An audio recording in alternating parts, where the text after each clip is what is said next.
Ile ambalo linakuhitaji wewe kutuma maombi kupitia email, nawezeni kuikopi kwa email nyingine. Yaani unapewa tangazo ambapo maelekezo yanasema tuma maombi kupitia email fulani, lakini copy tu.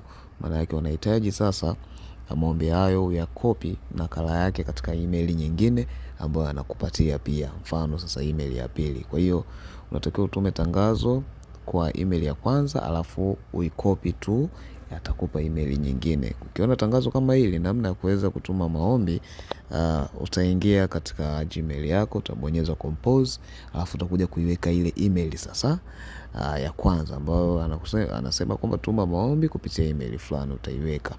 Then hapo utaiselect kwa kubonyeza, itakaa kama hivyo. Sasa pale aliposema copy tu, utakuja kubonyeza hapa ili kuweza kuiweka hiyo email ya pili. Sasa kuja kubonyeza katika iko kijimshale, utachagua hapa kwenye copy tu, kisha kama ulishai copy kule, utakuja kuipaste email yako, utaiselect ili iweze kukaa.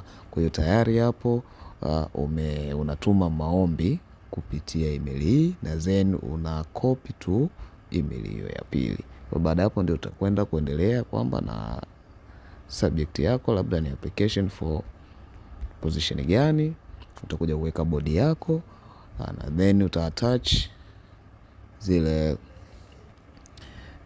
file zako labda vyeti, na then utasend your application. Kwa hiyo ni simple tu, lakini inahitaji uzoefu ili kuweza kufanya hivyo kwa usahihi.